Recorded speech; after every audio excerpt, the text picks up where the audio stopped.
jaaladha. Har'a mataa kee miiccadhee shaaworii fudhee jechuudha. Shaaworii erga fudhadhee mataa kiyyaa akkuma xinniqqaaqee immoo itti bakka beekamu godhaa isin agarsiisa. Mataan kiyya maal jedhu mataan qabu jechuun hin danda'amu. Maal jedhu mataan kiyya jechuudha. Miiccadhee jechuudha. Goggostuu ittiin jirachuudha. Erga goggostee qixaate maaliif kan fayyadamu isin agarsiisa jechuudha. Warreen mataa keessa isin jedha jechuudha. Ka'uudillee gaariidha mataan galbicha jechuudha. Kanaaf maalaan isin jechuudha. Walumaan naannoo kana bitadha. Kuni inkoorsa jechuudha. Isatti eenyuutu isa kanatu filaa ittiin koorsi jechuudha. Kun akkuma argaa jirta.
Amma baay'ee filee kanaanii garuu hin ciccirrataa jechuudha. Isin agarsiisa mataa keenya waan gaarii ta'e jechuudha. Kun akkuma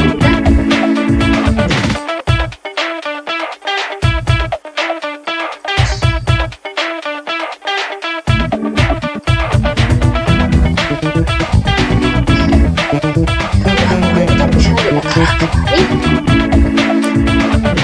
Miiccadhee dhufee jechuudha. Ammoo kana miiccadhee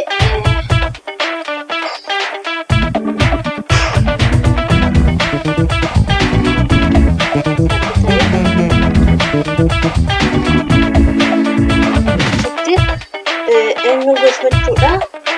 Isin agarsiisuufanii dafatti fayyadamtanii jechuudha. Itti fayyadamaa isin fayyada wanta ta'eef jechuudha. Video kanaan garumatti daawwadhaa isin fayyada.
Salphaadha waagaa isaa baay'ee salphaa qal'aadha.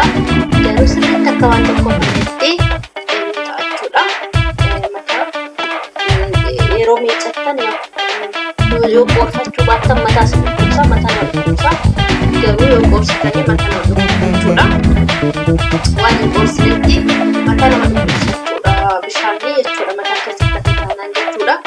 Akkasittiin qoorfadhaatii maashina ishee isinitti agarsiisuudhaaf baranas isinitti agarsiisuudha. Ammas immoo kunis addadha waan ta'eef kunis kan biraati. Ani immoo bibbitachuudha yeroo baay'ee isinis immoo itti fayyadamaa immoo salphaadha. Giraama 80 jechuudha. Salphaadha baay'ee garuu faayidaa qabdi.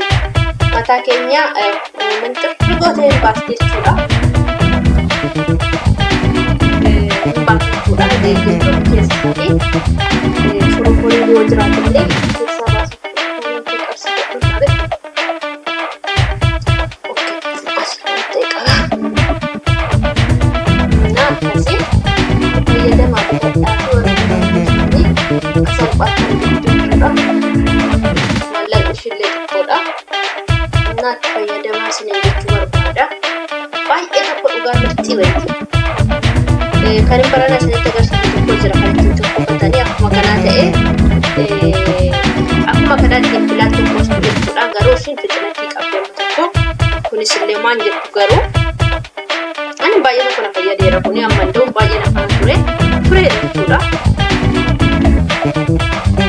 Akkasiin isin jedha itti fayyadama.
Video kana hanga ummata na daawwadhaa dura keessan isin jechuu barbaada.